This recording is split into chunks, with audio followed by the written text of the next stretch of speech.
할렐루야. 오늘 본문은 율법과 은혜, 또 행위와 믿음의 관계를 아브라함의 차빈 하갈과 또 아브라함의 본부인인 사라와의 관계로 설명한 말씀인데, 우리는 율법주의자들과 같이 계집종에게서 육체를 따라 해봅시다. 육체를 따라 사람의 뜻으로 났다는 뜻입니다. 아무튼 이렇게 육체를 따라 난 종의 자녀가 아니라 하나님의 언약을 믿은, 그렇죠? 내년 이맘때에 내가 아들 얻을 것이다. 비록 그때 웃긴 했지만 믿은 거예요. 믿은 이 자유하는 여자 사라의 자녀이니 다시는 종의 멍에를 매지 말라, 이렇게 말씀합니다. 해봅시다. 다시는 종의 멍에를 매지 마라. 그렇죠? 율법의 저주로부터 구원받았는데 다시금 율법의 행위로 구원받으려는 종의 멍에를 매지 말라라고 이렇게 말씀한 겁니다. 구체적인 내용을 좀 살펴보기 전에 우리 지난 시간에 배운 말씀 잠깐 한번 살펴봅니다. 갈라디아 지역에서 처음 복음을 전할 때 사도 바울이 눈이라도 빼어주려고 했던 교인들이 이제 참된 말을 함으로 원수가 되었다 하십니다. 해봅시다. 참된 말을 함으로 원수가 되었다. 그렇죠? 이 사도 바울이 이 갈라디아 지역을 지나는 그 과정에서 그 말라리아가 걸렸는데 만학 때 그 얘기를 합니다. 그 육체의 연약함을 너희가 업신여기지 않았다. 할렐루야. 그리고 할 수만 있으면 눈이라도. 그러니까 아마 말라리아에 대한 후유증으로 시력이 굉장히 안 좋아졌던 것 같아요. 이후로 뭐 편지를 쓸 때 내가 친필로 문안하는지. 그러니까 앞에 있는 건 대필한 거예요. 그런 상황인데 아무튼 이렇게 눈이라도 빼어주려고 했던 너희가 내가 참된 말을 함으로 율법의 행위가 아니라 믿음으로 구원받는다는 복음의 진리를 전함으로 원수가 되었느냐. 해봅시다. 참된 말을 함으로 원수가 되었다. 여러분, 바른 말을 하는 것이 꼭 좋은 결과를 가져오는 건 아니에요. 들을 준비가 되지 않은 사람에게 참된 말을 하면 오히려 그것으로 인해서 원수가 되기도 하고 핍박을 받기도 합니다. 대표적으로 세례 요한이 그랬잖아. 바른 얘기했다가 결국엔 목이 잘려가 순교했고, 이사야 선지자, 우리가 뭐 이사야 선지자 이사야에서 뭐 66장 쫙 보면서 아 위대한 사역자고 선지자고 톱이 썰려 죽었어요. 아주 잔혹하게 죽었어. 왜? 바른 말을 해서. 여러분, 그 사도들도 다 순교했잖아. 응? 사도면 죽고 싶은데 하나님께서 그냥 그런 그 가마 속에 넣는데도 안 죽었잖아. 왜? 요한계시록을 기록해야 되니까. 참된 말을 한다는 것이 꼭 좋은 일이 아니에요. 여러분, 선지자의 운명이 그렇게 행복하지 않아요. 목회자의 삶이 그렇게 평탄치 않습니다. 복음과 함께 고난을 각오해야 돼. 그 얘기를 들었던 여러분, 디모데도 순교했어. 디모데도 순교했어요. 사도 바울도 순교했죠. 원래 그런 겁니다. 우리가 복음을 전하고 진리를 전하는 것이 환영받는 일만큼은 아니에요. 어떨 때는 이 일로 인해서 원수가 되기도 하고 미움을 받기도 합니다. 그것까지도 각오해야 되는 거예요. 이해가 됩니까? 자꾸 그걸 오해하니까 사명의 길을 가다가 자꾸 실족하고 그러는 거예요. 각오해야 되는 겁니다. 알겠습니까?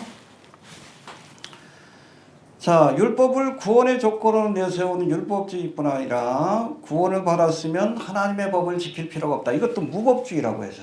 기준이 뭐예요? 율법이에요.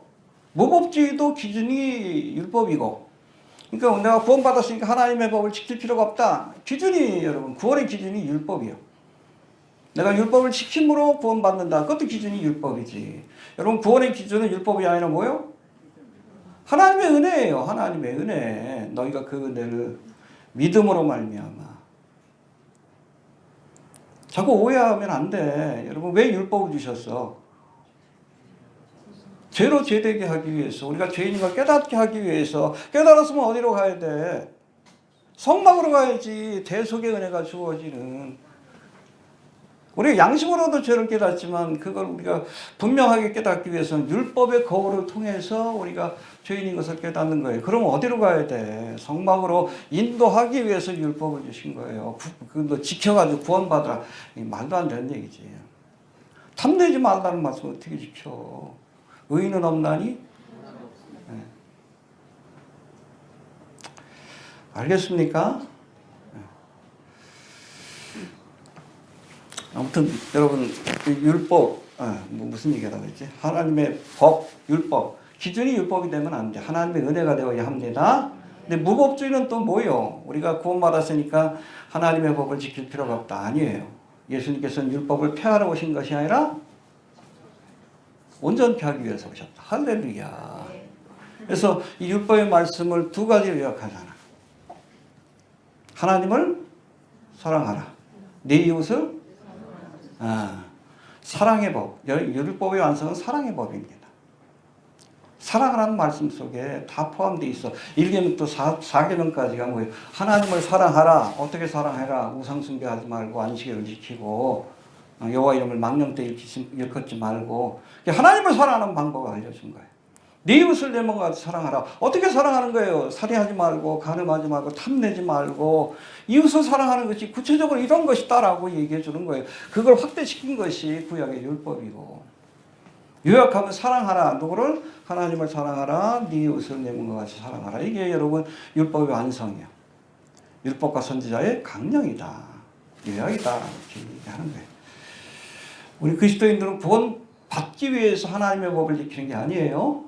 온전히 지킬 수 없습니다. 왜 하나님의 법을 지켜? 구원 받았으니까. 하나님의 자녀가 되었으니까. 하나님의 말씀에 순종해야지. 우리가 하나님의 자녀가 되기 전에는 내 욕망대로 살았잖아. 마귀의 미혹을 따라. 하나님의 자녀가 되었으니까 이제 하나님의 뜻에 순종하기 위해서 하나님의 법에 순종하는 거예요. 이게 무법주의도 이단이야. 대표적으로 구원파. 박진영이 그러잖아. 뭐 자기가 구원받았다고 뭐 성경 공부도 하고 뭐 유튜브에 올려놓기도 하는데 한쪽에서는 여러분 사탄 마귀를 찬양하는 뮤직비디오를 만들어. 이게 여러분 구원받은 거예요? 열매를 통해서 확인해야지. 구원받은 걸로? 그래서 구원파가 이단이에요. 행함이 없는 그 믿음은 여러분 거짓 믿음이에요. 헛된 믿음이에요. 자, 그리고 또 예수를 믿고 구원을 받은 백성이라는 이유로 우리가 그리스도의 형상이 이루어질 때까지 할렐루야. 그래서 과거의 구원은 칭의, 중생, 미래의 구원은 glorification, 영화. 이건 부활의 순간에 우리가 영화의 은혜를 얻게 될 줄로 그렇게 믿습니다. 현재의 구원은 sanctification, 너희가 구원을 이루라. 그 말씀의 그 본질적인 의미는 성화를 이루라는 얘기예요. 구원받은 자가 아니다라는 뜻이 아니라 구원이 여러분 점진적인 과정이다 그런 뜻이 아니라 sanctification을 이루라는 뜻입니다. 내가 거룩하니 그리스도의 형상이 이루어질 때까지. 이건 일평생 해야 할 일이고 하다가 가는 과정이지만 그러나 적어도 우리가 하나님의 백성이 되었으면 주님의 말씀에 귀를 기울이고 그리스도의 형상이 이루어질 때까지 우리가 거룩한 삶을 살기 위해 애써야 합니다. 알겠습니까? 네. 끝낼까요? 설교 다 했네. 본문 넘어갑시다. 자, 21절부터 31절. 여기 21절 봅시다. 21절. 시작.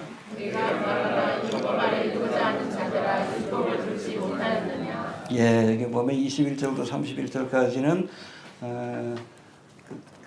누구야? 하갈과 사라 그리고 이스마엘과 또 이삭을 비유로 들면서 육체의 자녀와 약속의 자녀에 관한 말씀을 주시는데 먼저 보니까 내게 말하라 율법 아래 있고자 하는 자들아 율법을 듣지 못하였느냐. 여러분 갈라디아 교회에 율법 아래 있고자 하는 자들 즉 율법주의자들의 미혹에 빠져서 믿음이 아니라 율법의 행위로 하나님의 은혜가 아닌 율법으로 그렇죠? 믿음이 아닌 행위로 구원을 받고자 하는 자들이 있었는데 저들의 생각이 왜 잘못되었는지 사도 바울이 저들이 그렇게 강조하고 좋아하는 율법의 말씀을 통해서 설명해 주겠다라고 말씀하는 겁니다. 그리고선 여기 사라와 하갈, 이스마엘과 이삭 이야기를 통해서 그렇게 율법과 은혜의 관계를 설명하는 것을 볼 수 있습니다. 할렐루야. 그게 어디에 나오죠? 창세기 나오죠. 창세기 16장하고 21장. 거기까지 나오는 말씀인데, 우리가 여러분 율법서라 그러면 뭐가 율법서예요? 뭐 세우기요? 창세기? 원래 한 권이에요, 한 권. 뒤에 가서 나눈 거지. 이해가 되십니까? 네. 그래서 우리가 구약성경 그러면 뭐 히브리어는 타나크라고 하는데, 토라하고 율법서입니다. 그 다음에 네빔, 나비라고 하죠. 예언서. 우리가 여호수아 같은 경우에 역사서라고 착각하는데 유대인들은 그걸 율법서라고, 그 예언서라고 봐요. 역사 속에서 예언자가 활동한 것다. 조금 우리하고 좀 구분하는 좀 다릅니다. 물론 뭐 이사야나 예레미야, 에스겔 뭐 이런 것들도 다 예언서에 들어가지만, 그 다음에 케투빈, 그 외계 문서들, 시편, 사방 같은 것들, 그걸 성문서이라고 하는데, 그래서 뭐 타나크라고 얘기를 합니다. 우리가 알고 있는 구약의 39권, 이것이 바로 타나크인데, 그 가운데 특별히 토라, 창세기, 출애굽기, 레위기, 민수기, 신명기, 이걸 가장 중요한 프라이머리 소스로 얘기를 해요. 신앙에 있어서 가장 중요한 거로. 그럼 좋다. 너희가 율법 이야기하는데 율법이 뭐라고 말하는지 내가 너희에게 알려주겠다. 설명하고 있는 거예요. 이해가 됩니까? 여러분 율법주의자들이 율법을 알긴 알아. 근데 어줍지 않게 알기 때문에 율법서에서 이야기하고 있는 구원의 도리를 오해한 거예요. 알겠습니까? 해봅시다. 율법을 알긴 아는데 어줍지 않게 조금 알긴 아는데 제대로 알지 못한 거예요. 근데 바울은 이 얘기를 할 수 있어. 왜냐면 바리새파 출신이기 때문에, 가말리엘 문화생이기 때문에. 성경 우리가 아는데 어줍지 않게 알기 때문에 이상한 해석을 내리는 거예요. 율법을 알긴 아는데 어줍지 않게 하는 거예요. 피상적으로만 그 본질적인 깊은 뜻을 알지 못하고. 그러니까 내가 율법서를 통해서 구원의 도리에 대해서 설명해 주겠다라고 말씀하고 있는 겁니다. 해봅시다. 성경을 알려면 제대로 알아야 한다. 차라리 모르는 게 나아. 어줍지 않게 하려고. 그 어줍지 않게 하는 사람들이 이상한 해석을 내려가지고 사람들을 미혹해. 특별히 여러분 종말론에 관한 말씀들은 한국교회가 자꾸 외면하면 안 되는데 왜 그런지 아셔요? 어려워서 그래. 배우는 게 참 어려워요. 저도 한 10년 정도 저거 했는데. 그래도 알아야지. 성경 전체 3분의 1. 마지막 때에 꼭 필요한 말씀들인데. 근데 우리가 이 종말론에 대해서 알려면, 성경의 예언서에 대해서 알려면, 또 종말에 관한 예언의 말씀에 대해서 알려면 기본적인 것이 뭐예요? 다니엘서입니다. 거기에 보면 다니엘 시대부터 종말의 때까지, 거기 뭐 짐승의 비유도 그렇고 신상의 비유도 그렇고 역사적인 개관을 쫙 보여줘요. 이게 여러분 종말론의 서론이야. 그 다음에 본론은 뭐예요? 그걸 여러분 깊이 있게 푼 게 특별히 종말에 관한 말씀입니다. 요한계시록이에요. 요한계시록을 알아야 되고, 그 다음에 결론이 뭐예요? 네, 그렇죠. 구약의 요한계시록을 하는. 우리가 요한계시록은 교회 아니지, 이방인을 중심으로 해서 펼쳐질 종말의 사건을 쭉 설명한 겁니다. 그런가 하면 스가랴서는 누구를 중심으로? 이스라엘 백성을 중심으로 요한계시록에 펼쳐질 그 종말의 사건을 다시 한번 언급한 겁니다. 할렐루야. 왜냐하면 여러분 그 7년 대환란이 끝나고 나서 예수님 지상 재림하셔서 이 땅에 하나님의 나라를 세우는데, 하나님의 나라 세워. 이 하나님의 나라는 이스라엘이 제사장 나라가 되는, 한 번도 성취된 적이 없어요. 역사적으로 한 번도 성취되지 않았다는 건 무슨 뜻이야? 예언은 있는데 한 번도 성취가 안 됐어. 하나님 거짓말해? 반드시 이루어질 거예요. 언제? 천년왕국 때 메시아 왕국을 보여주는 거예요. 이스라엘이 제사장 나라가 되는 그러한 나라. 약속하셨잖아. 너희가 제사장 나라가 되리라. 근데 하나님의 법을 지키지 않고 메시아를 거부함으로, 그렇죠? 2000년 전에. 이게 유예가 된 거지. 그 중간이 여러분 교회 시대입니다. 알겠습니까? 그것까지 알아야 돼. 그리고 또 한 가지 알려면 예수님 직접 말씀하신 여러분 감람산 강화. 십자가를 지시기 전에 마지막 때 어떠한 일이 있을 것이다. 뭐 감람산 강화의 내용을 구체적으로 설명한 것이 요한계시록이기도 합니다. 그 정도 좀 알아야 뭐 종말에 대해서 우리가 이해를 해야 종말론에 관한 말씀 또 종말에 관한 성경 예언들을 오해하지 않고 해석을 내릴 수 있는 거예요. 이해가 됩니까? 네. 그런 과정 없이 그냥 종말 이야기하고 그냥 서가하다가 자꾸 이상한 해석을 내리고 또 그 해석을 중심으로 해가지고 또 성도들을 이상한 쪽으로 인도하고 그런 사람들이 있어. 이게 대표적인 게 뭔지 아셔요? 그 백투 예루살렘입니다. 데이비드 차가 얘기했다. 그 신사도 운동인데 이번에 그 문제가 됐던 인터컵도 거기서 주창하는 게 뭐예요? 백투 예루살렘. 우리가 열심히 예수 믿고 그러고 나서 북한을 선교하고 백투 예루살렘 하는 겁니다. 그 다음에 중국을 선교하고 그리고 이슬람을 선교하고 마지막에 이스라엘까지 복음화시키면 주님이 오신다. 어느 천년에? 말도 안 되는 소리예요. 어느 천년에? 그럼 이스라엘은 누가 구원하십니까? 하나님 직접 하셔요. 그 전에 교회는 떠나가. 알겠습니까? 요한계시록 봐요. 두 증인 모세와 엘리야일 것으로 보는데 두 증인을 통해서 이스라엘 저들에게 하나님께서 복음을 전하게 하시겠지. 7년 동안 초창기 때 뭐라고 하겠어요? 율법서에 기록된 그 메시아가 바로 예수님이시다. 예언서에 기록된 그 다시 오실 하나님 보내신 메시아가 바로 예수님이다. 여러분 율법의 대표인 모세와 예언서의 대표인 엘리야가 그 복음을 전할 때 비로소 유대인들이 민족적으로 회개하는 거예요. 여러분 이런 유대인의 율례에 의하면 우리들은 개되지만도 못한 아주 더러운 존재들이요. 이방인들이 어떻게 유대인들을 구원해? 우리 교회에서도 지금 뭐 막심 선교사 사역을 후원하고 있지만 우리가 복음을 전하면 안 들어요. 유대인이 전해야지. 그 일을 하도록 우리가 서포트하는 역할만 하는 거지. 요한계시록 강의도 왜 보냅니까? 나중에라도. 그렇죠. 요한계시록의 내용들은 사실은 유대인들에게 가장 필요한 책이기 때문에 그걸 좀 읽고 나중에라도 7년 동안 나는 매뉴얼, 한일의 사건인데 어떻게 알아? 요한계시록을 봐야지. 그게 좀 도움이 될까 해서 지금 번역해가지고 좀 보내고 그러는 거지. 우리가 하는 게 아니요. 백투 예루살렘 그 구호 자체가 사기요. 종말론에 대해서 아무것도 모르는 거야. 아무것도 모르는. 한쪽에서는 임박한 종말을 얘기하면서 또 백투 예루살렘 얘기해. 백투 예루살렘. 언제 한 이제 1000년, 2000년 되면 될까? 이게 9000년설인데 로마 카톨릭에서 얘기하는. 어줍지 않게 하니까 엉뚱한 소리 하는 거예요. 또 그래야 여러분 사람이 모이고 돈이 모이니까. 그렇게 모인 돈 가지고 하와이에다가 별장 사고 요번에 또 인터컵도 보니까 그 돈 가지고 땅 사놓고 자기 이름으로. 저도 알아요. 어떻게 하면 여러분 사람이 모이고 돈이 모이는지. 안 해. 성경적이지 않기 때문에 그래요. 말도 안 돼. 백투 예루살렘. 거짓말이에요.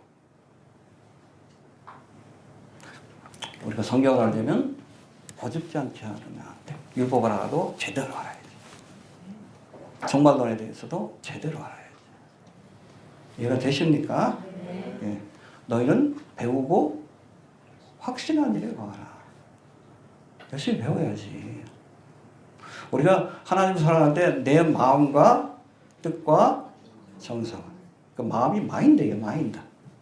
마음으로 사랑이 뭔지 아십니까? 공부하는 거예요. 공부하는 거예요. 열심히 성경을 공부하는 것도 하나님을 사랑하는 거예요. 기본이에요. 기본. 진리를 알기 위해서. 왜 예수님 말씀인데 말씀을 알기 위해서 우리가 누군가를 사랑하면 그 사람에 대해서 알고 싶어 하잖아. 당연하지. 그러니까 우리 성경을 깊이 있게 상고하는 것, 스타디하는 것도 그 하나님 사랑하는 거예요. 사랑하지 않으니까 성경 공부 안 하지. 엉뚱한 소리 했어. 배우고 확신하는. 확신이 들 때까지 배우라는 얘기예요. 확신이 들 때까지. 물으면 그냥 지나가지 말고 배우려고 해야지. 한국교회가 종말론에 대해서 배우려고 하지 않잖아. 자꾸 이단들이 엉뚱한 소리 해도 그걸 반박하지를 못해. 미국에서는 여러분 엉뚱한 이단들이 뿌리를 내리지 못해. 워낙 근본주의 학자들이 거기에 대해서 탄탄하게 성경을 연구해 왔기 때문에 우리나라에서는 그냥 대체신앙 얘기하는 카톨릭 신학자들이 큰 소리 치지. 미국 가봐. 깨갱되지 거기서. 무식한 사람이라고 그러죠. 아그람마타라고 그러죠. 성경을 몰라서 그런 거예요. 제대로 알아야 합니다. 율법의 말씀도 제대로 알아야 제대로 풀이할 수 있는 거고, 여러분 종말에 관한 말씀도 어줍지 않게 하면 안 돼. 이게 이상한 소리 하는 거예요. 제대로 알아야 합니다. 알겠습니까? 그래서 우리 22절 봅시다. 22절. 시작.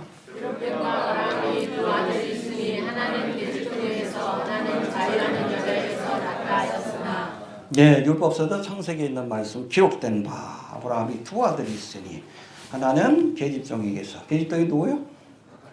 하갈이죠. 하나는 자유하는 여자에게서, 누구예요? 예, 그렇죠. 첫째 아들은 누구예요? 이스마엘. 그 다음에 자유하는 여자에게서 난 아들은 너희가 이스마엘의 후손이 될 것인지 이삭의 후손이 될 것인지 결정해라. 결정해라. 할렐루야. 아브라함에게 두 아들이 있는데 하나는 계집종에게서 하나는 자유하는 여자에게서 낳았다 하십니다. 아브라함의 두 아들은 이스마엘과 이삭을 의미하는데 실제로 사실 아브라함에겐 두 아들만 있는 게 아니에요. 아들이 또 있어요? 몇 명이야? 응? 잘 몰라요? 성경 열심히 봐야지. 8명의 아들이 있었습니다. 이스마엘, 이삭. 그리고 나서 사라가 세상을 떠나고 나서 세장가를 가.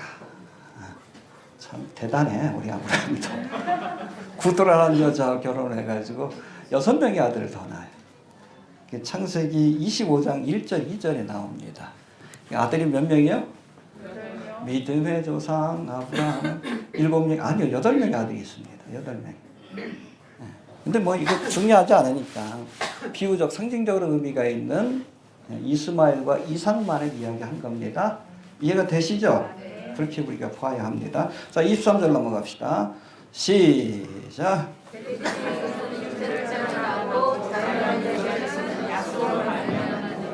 예, 계집종 하갈을 통해서는 육체를 따라 사람의 생각을 따라 낳고 여자에게서 자유하는 여자 사라에게서는 약속을 따라. 할렐루야. 됐습니까? 자, 하갈에서 난 이스마엘은 육체를 따라, 즉 육신의 생각을 따라 난 아들이고 사라에게서 난 아들은 약속으로 말미암아, 즉 하나님 주신 언약을 믿음으로. 이게 중요한 거예요.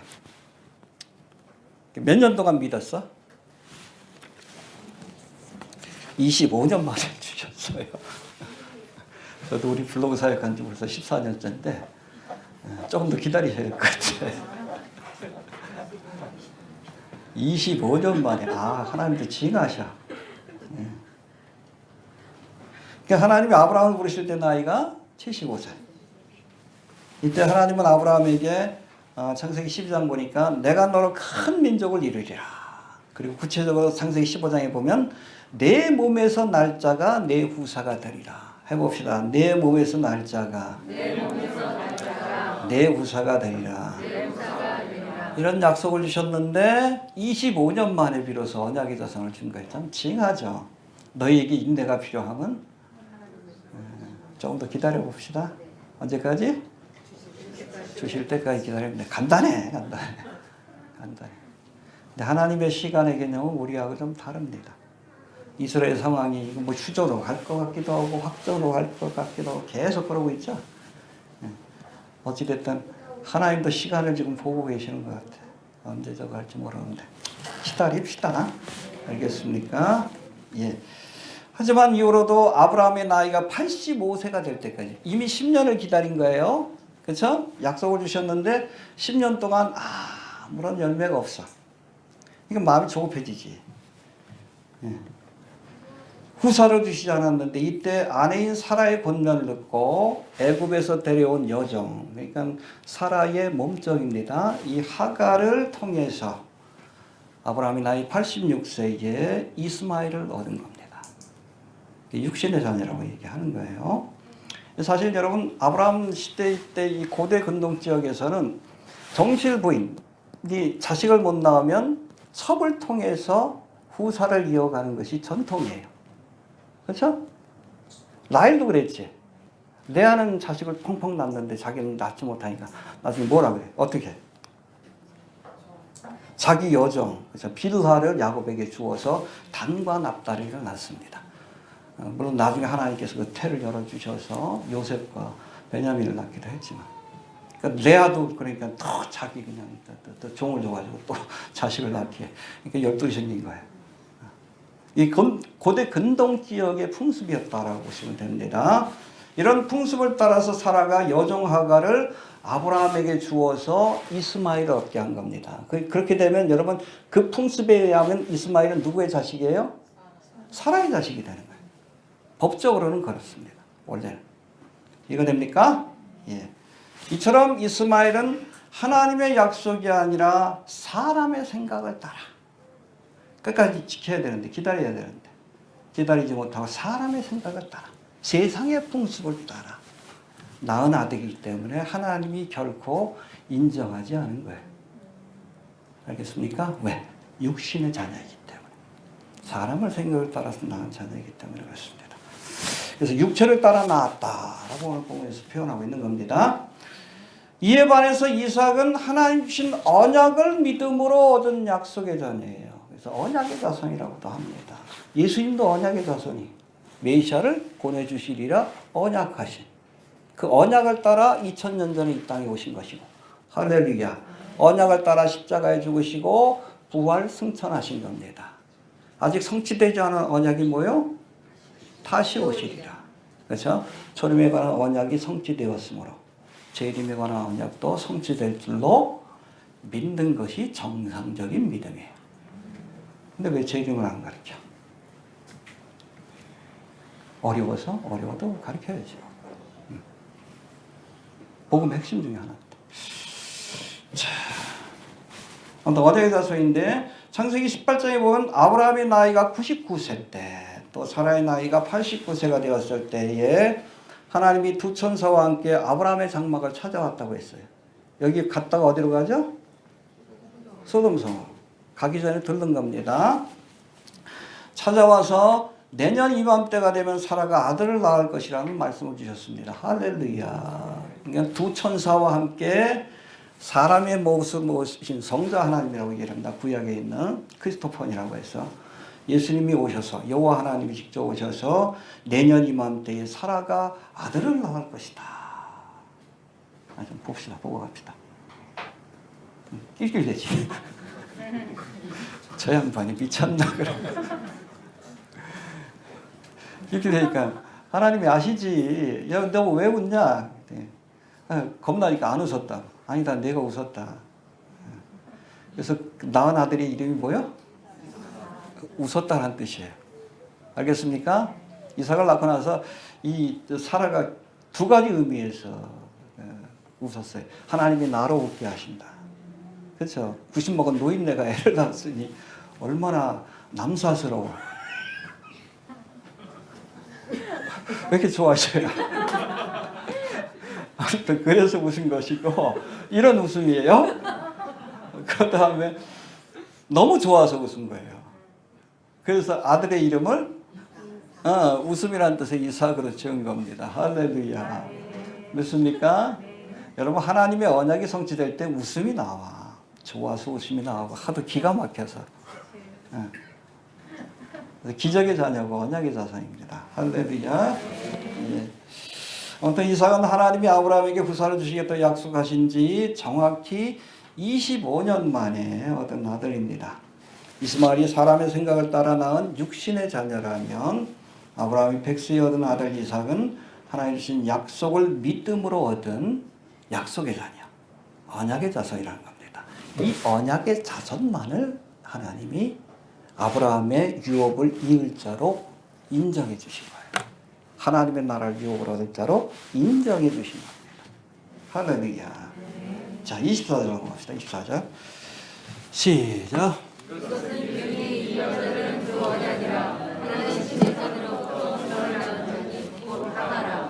예, 그래서 24절부터 31절까지 창세기 16장과 21장에 등장하는 하갈과 이스마엘, 또 사라와 이삭의 이야기를 두 언약, 즉 율법과 은혜, 행위와 믿음의 관계를 설명하기 위한 하나의 비유로 해석한 것인데, 이 비유라는 단어가 헬라어로는 알레고레오라고 되어 있습니다. 해봅시다. 알레고레오. 여기서 영어 단어 알레고리라는 단어가 나온 것인데, 이걸 뭐 다른 뜻으로 하면 우의적으로 말하다, 혹은 다른 뜻으로 말하다, 그런 뜻을 갖고 있습니다. 본래 사건과 다른 의미, 거기 들어가 있는 상징적인 의미를 가지고 이야기한다, 그런 뜻입니다. 잘 들으세요.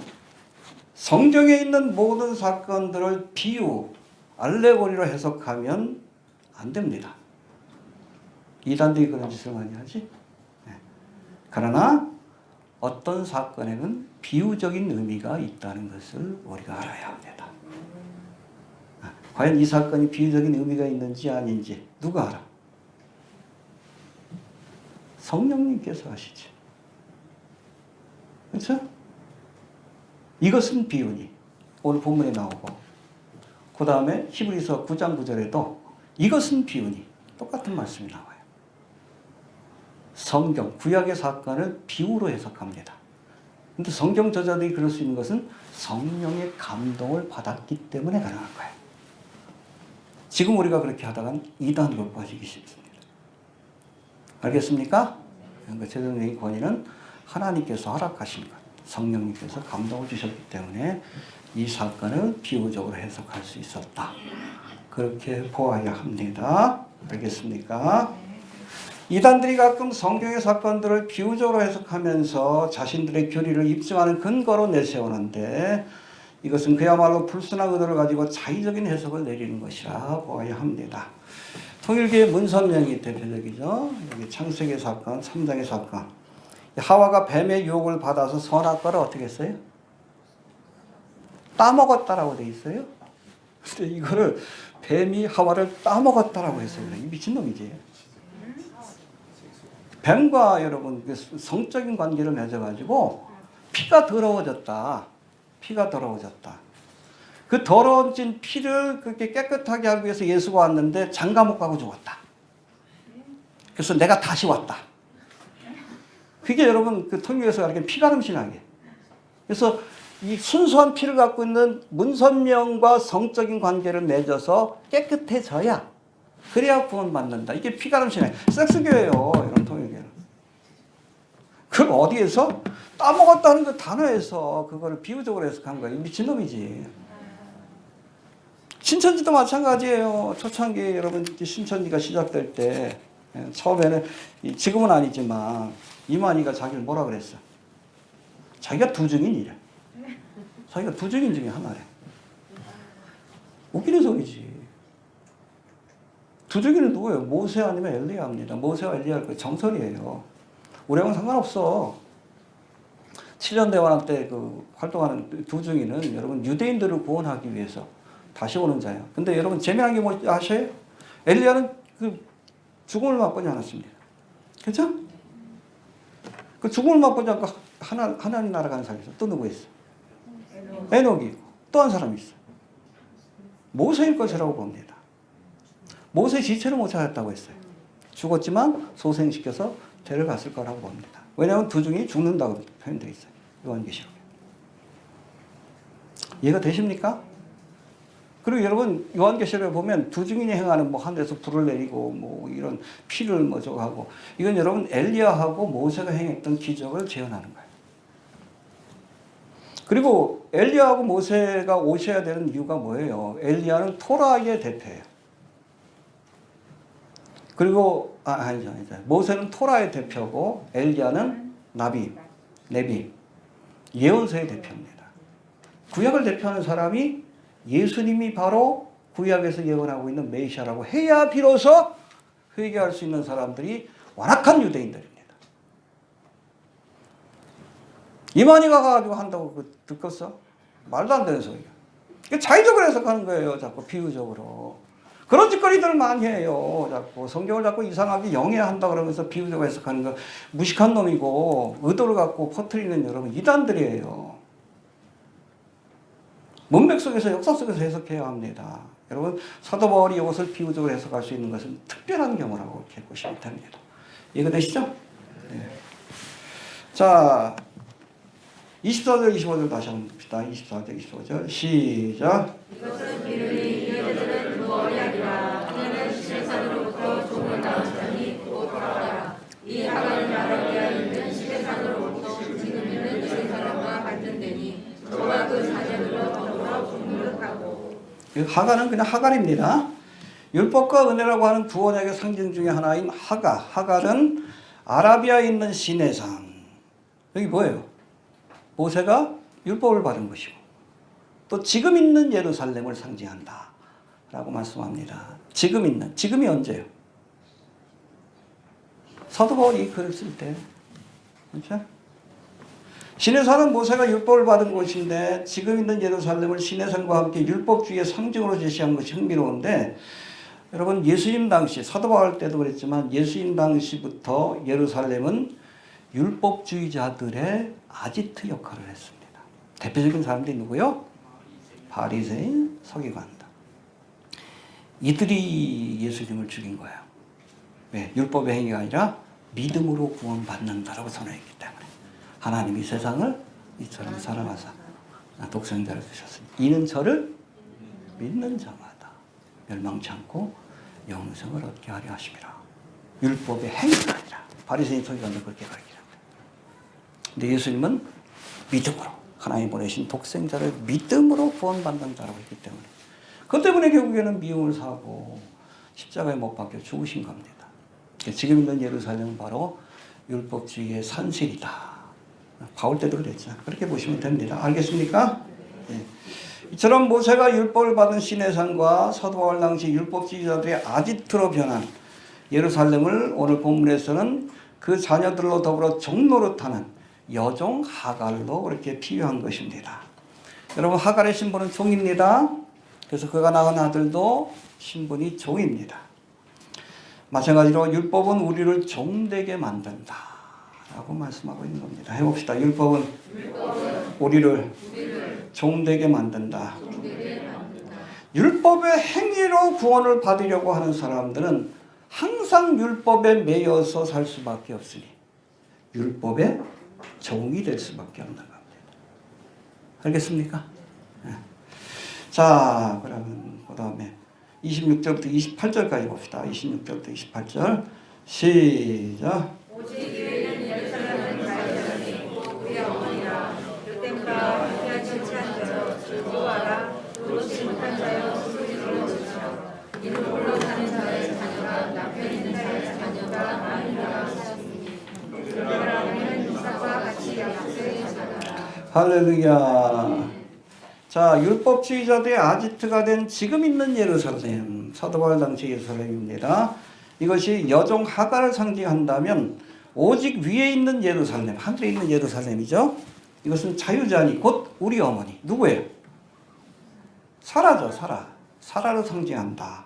그렇게 해석한 겁니다. 할렐루야. 우리가 믿음으로 아브라함의 후손이 된 겁니다. 그렇죠? 비록 이방이지만. 또 한편으로는 우리가 믿음으로 누구의 후손? 사라의 후손이 된 거예요. 이해가 되십니까? 그런 의미예요. 이해가 되시죠?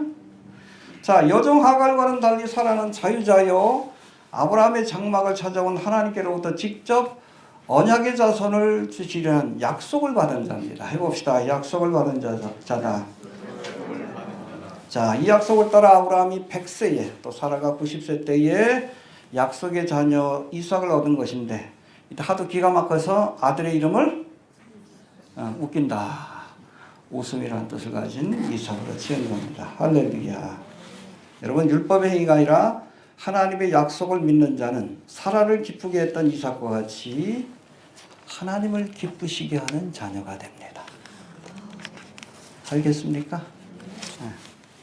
약속의 자녀가 될 수 있기를 바랍니다. 그리고 또 27절 한번 봅시다. 27절 시작.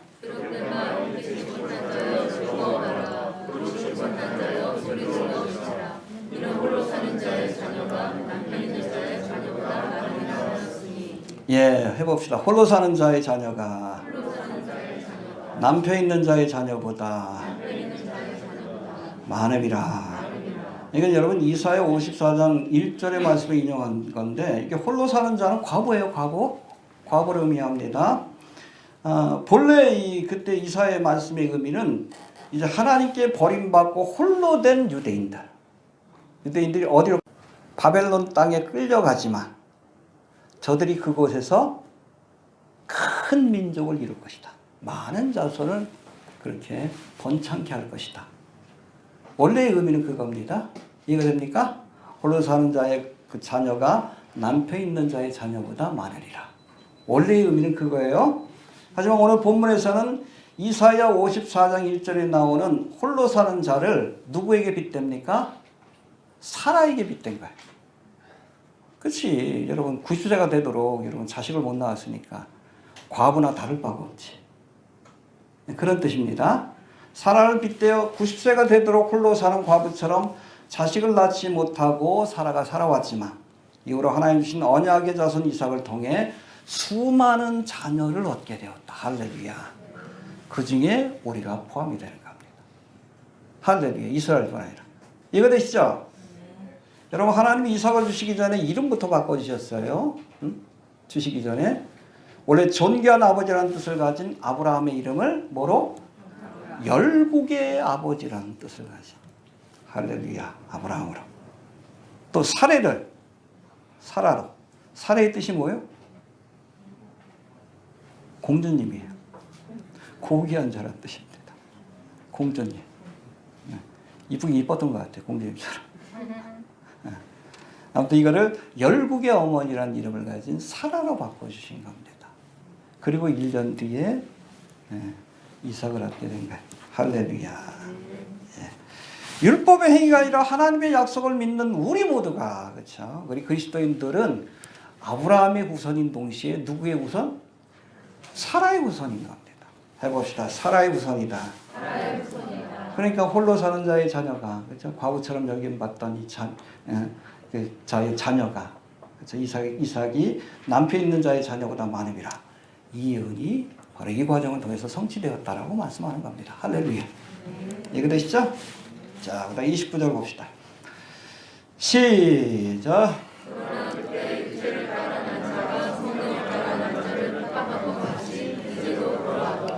예, 그때에 창세기 21장에 나오죠. 육체를 따라 난 자가 누구죠? 이스마엘이 성령을 따라 난 자 누구죠? 이삭을 핍박한 것 같이 지금도 그렇도다. 율법주의자들이 그리스도인들을 핍박하고 있다. 그런 뜻이에요. 이 말씀은 창세기 21장에 나오는 사건을 소개한 것인데, 이제 이삭이 젖을 때는 날, 우리는 여러분 애들 낳고 나면 100일 잔치하고 그 다음에 돌잔치. 왜 돌잔치 왜 하는지 아세요? 그렇지. 적어도 돌 정도 돼야 이제 얘가 좀 살아가겠구나 이렇게 생각하는 거예요. 지금이야 뭐 의학기술이 발달돼서 그런 경우가 없지만 거의. 그 유대인들은 여러분 돌잔치를 돌 때 하는 게 아니라 한 3살 정도가 되면 그때까지 지켜보는 거예요. 대연을 배려가지고 이제 얘가 이제 살겠구나 이렇게 생각하는 겁니다. 전 이때 여러분 큰 잔치를 벌였는데 이 모습을 보고 시기심을 느낀 하갈의 소생이, 그러니까 여러분 이삭이 몇 살이요? 3살 마누라. 그때 여러분 이스마엘이 몇 살이요? 17살이에요. 영재야 몇 살이니? 영재처럼 이미 다 등치는 그 아버지보다 더 큰 나이. 그런데 얘가 이삭을 구박해 조롱하고. 심각한 상황이죠. 갈라디아 교회에서 율법주의자가 참된 그리스도인들을 핍박하는 모습이 그렇다는 거예요. 그러니까 이 모습을 보고선 이 사라가 뭐라 그래요? 이 여종과 그 아들을 내어 쫓으라. 이 종의 아들은 내 아들 이삭과 함께 기업을 얻지 못하리라. 같이 키웠다가 내가 죽을 것 같아. 이 말을 듣고 아브라함이 고민을 해. 아브라함 편에서는 이스마엘도 아들인데. 그러니까 하나님께서 직접 나타나셔서 뭐라고 말씀하십니까? 네 아이나 네 여종을 위하여 근심하지 말고, 이스마엘은 내가 책임져 줄 테니까 근심하지 말고 사라가 내게 이른 말을 다 들어라. 이례적이죠? 그렇죠? 아담은 하와만 들었다가 저거 결국에는 죽었는데, 근데 여기서는 아브라함에게 사라 말 들어라. 때로는 들어야 돼요, 남자들도. 하나님의 뜻에 맞는 거예요. 사라의 말이 이치가 맞는 겁니다. 그리고 뭐라고 하십니까? 이삭에게 나는 자라야 내 씨라 칭할 것임이라. 이스마엘과 이삭이 함께 할 수 없다는 것, 함께 유업을 나눌 수 없다는 것을 분명히 선언하신 겁니다. 누가? 하나님이. 믿습니까? 계집종의 아들이 자유하는 여자의 아들로 더불어 유업을 얻지 못하리라. 이 말씀이 바로 그런 의미를 갖고 있는 겁니다. 알겠습니까? 계집종의 아들 이스마엘이 자유하는 여자 사라의 아들 이삭과 더불어 유업. 우리에게 주시는 유업은 뭐예요? 하나님의 나라지. 여러분, 율법주의자는 결코 하나님의 나라를 유업으로 얻지 못합니다. 너희가 율법을 지킴으로 구원받은 너 마음대로 해. 그러나 계집종의 아들은 하나님의 나라를 유업으로 얻지 못해. 지옥 갈 거야. 그 말씀이에요. 선택하십시오. 율법의 행위를 의지할 것인지 아니면 하나님의 약속을 믿는 언약의 자손이 될 것인지 결정해야 합니다. 알겠습니까? 이해가 되시죠? 종의 자녀가 될 것인지 율법 행위를 의지하고 아니면 하나님의 언약을 믿음으로 자유하는 여자의 자손이 될 것인지 결정해야 합니다. 알겠습니까? 양립할 수 없는 거예요. 종교와 신앙이 양립할 수 없어요. 행위와 믿음이 양립할 수 없어요. 율법과 하나님의 은혜가 양립할 수 없습니다. 선택해야 합니다. 율법을 의지하고 살 것인지 하나님의 언약을 믿고 살 것인지. 이해가 되시길 바랍니다. 되십니까? 잘 정리할 수 있게 되길 바랍니다. 자, 이제 5장 넘어갑니다. 5장 1절 넘어갑시다. 시작.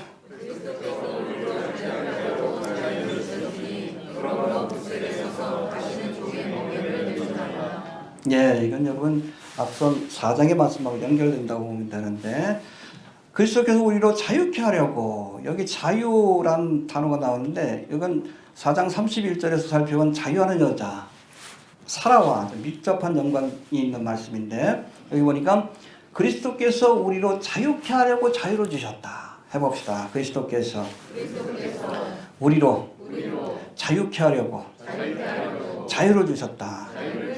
이거 이런 거 원문을 살펴보면 문자적으로 해석하면, 잘 들으세요. 따라합시다. 그리스도께서 친히 우리를 위해 자유를 만들어내셨다. 알겠습니까?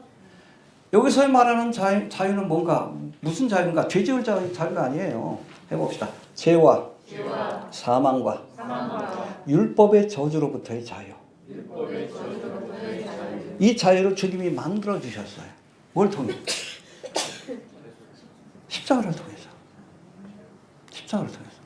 대신 율법의 저주, 죄와 사망의 저주를 십자가에서 대신 주님께서 감당하심으로 우리에게 이걸 대속의 사역이자 우리에게 자유를 사서 선물로 주셨다. 할렐루야.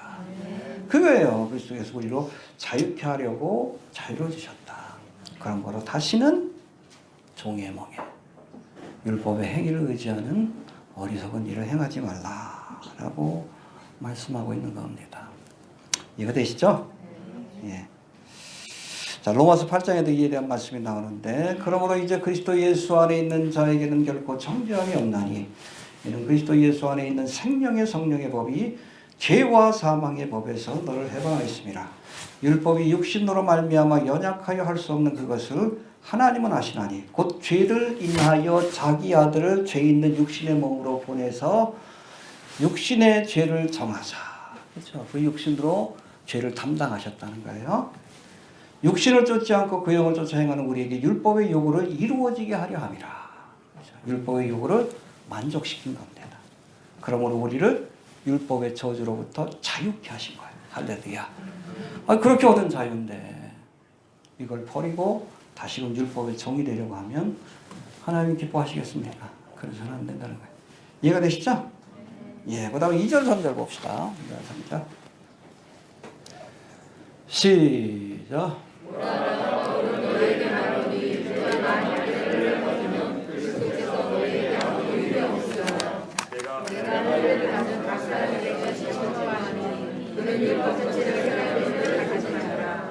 예, 그래서 여기 너희가 만일 할례를 받으면 해봅시다. 너희가 만일 할례를 받으면 아직은 할례를 안 받았다는 뜻이에요. 이해가 되시죠? 그러니까 이 말씀 보면 율법주의자들의 미혹에 넘어간 사람들이 우리가 지난 시간 살펴봤듯이 저들의 가르침을 따라서 날과 달과 절기와 해를 지키긴 했던 것 같아요. 절기를 지키긴 했던 것 같아요. 그러나 아직 할례를 받지는 않은 것으로 보입니다. 이해가 되시죠? 근데 만일 너희가 할례를 받으면 그리스도에게서 끊어진 자이다라고 선언하고 있는 거예요. 이런 갈라디아 교인들에게 사도 바울은 너희가 만일 할례를 받으면 그리스도께서 너희에게 아무 유익이 없느니라. 그리스도의 은혜에서 떨어진 자다라고 말씀하는 겁니다. 할렐루야. 여기서 말하는 그 할례는 그냥 유대인들이 받는 할례가 아니에요. 율법을 지킴으로 구원받겠다는 그런 뜻을 표하는 할례입니다. 이해가 됩니까? 뭐 할례 받으면 구원 못 받는다. 그럼 유대인들 다 구원 못 받겠네? 예? 한국 사람들도 열심히 할례 하는데, 그렇죠? 아무튼 유대인 다음으로 할례를 많이 받는 게 우리나라 사람들.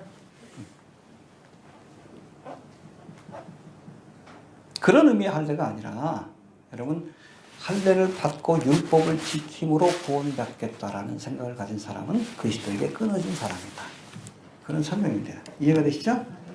사도 바울도 난지 8일 만에 할례를 받았다라고 말씀합니다. 그렇죠? 유대인이니까 당연히. 또 디모데는 바울과 함께 선교 여행을 떠나기 전에 할례를 받았어. 왜? 유대인들이 복음을 전하려고. 구원받기 위해서 할례를 받은 게 아니에요. 유대인이라서 받은 거고 선교를 하기 위해서 받은 할례.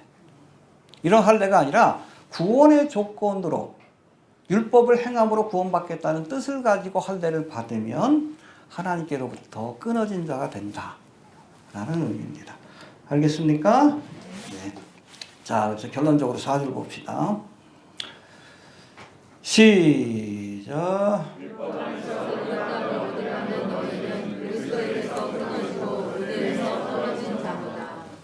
2절부터 연결되는 말씀인데 율법 안에서 의롭다함을 얻으려 하는 너희, 그렇죠? 할례를 받음으로 의롭다함을 얻으려는 너희는 이미 그리스도에게서 끊어지고 은혜에서 떨어진 자다.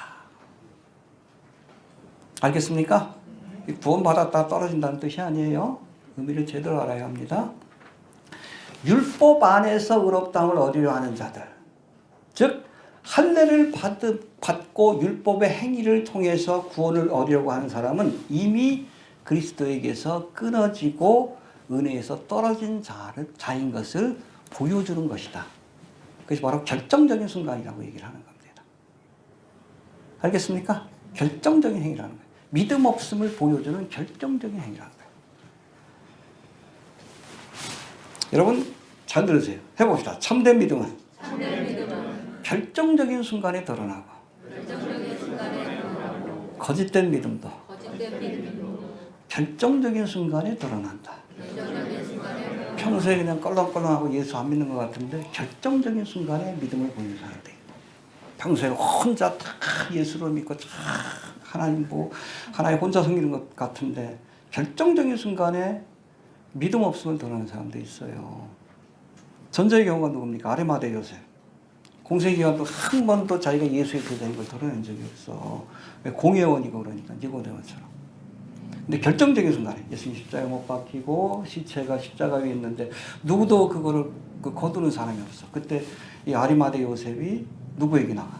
빌라도에게 나가서 그 시신을 달라고 해서 자기 무덤에 안치를 해놨습니다. 할렐루야. 부자의 무덤에 안치될 것이다. 그 예언이 성취가 되는 거예요. 결정적인 순간에 믿음을 보여준 거예요. 이게 진짜지. 그 반대의 경우는 누구예요? 가룟 유다. 3년 동안 혼자 예수님의 제자인 것처럼 재정부장까지 했으니 얼마나 신뢰를 받았어. 근데 결정적인 순간에 예수님을 은삼지에 팔아넘기자. 여러분 우리가 복음서를 자세히 보세요. 여러분 가룟 유다는 예수를 믿다가 배도한 사람이 아니에요. 원래부터 예수 안 믿는 사람이요. 예수님도 아셨어. 그 중에 하나는 팔자라, 예수를 팔자라. 성경의 예언이 그렇게 되어 있으니까. 결정적인 순간에 자신이 믿음이 없다는 것을 드러내는 거예요.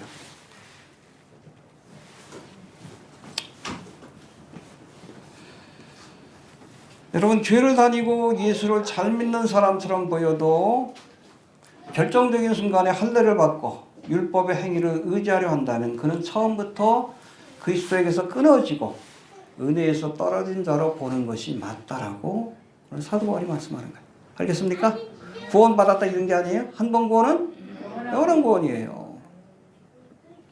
우리가 중생의 사건이 반복될 수 없고 취소될 수 없는 것처럼. 야, 너 오늘 말 안 들었으니까 너 뱃속에 들어가. 아니잖아. 한 번 태어났으면 끝나는 거지. 그 다음 또 훈계가 있지. 책망이 있고. 처음부터 구원받지 못한 거예요. 가론유 다라. 발람도 그렇고. 은혜 받아도 구원 못 받는 사람이 있는 거죠. 그래서. 알겠습니까? 여러분, 주의 오심이 가까워서인지 몰라도 가론 유다처럼 결정적인 순간에 믿음 없음을 드러내는 목사들이 많아지고 있습니다. 그렇죠? 데이비드 차도 그렇잖아. 혼자 그냥 마지막 때를 전하고 믿음 좋은 것처럼 하다가 그 돈 가지고 뭐해? 하와이 별장 사놓고. 인터뷰도 마찬가지. 혼자 그냥 뭐 선교하고 하나님 위해서 일하는 것처럼 하다 결정적인 순간에 그 드러나잖아. 그 뭐 이게 거기서 퇴직하는 그 선교사들하고 관계에서 문제가 생긴 거예요. 그 얘기 들어보니까 또 다른 영상인데 보니까 한 25년을 거기에 인터그룹에서 일하는 선교사님이 계시더라고. 이제 사역을 끝내고 이제 좀 퇴직하려고 하는데 그 퇴직금이 얼마나 들어오는지 아십니까? 65만 원이 들어왔대. 돈 엉뚱 안 됐으니까 돈이 없는 거죠.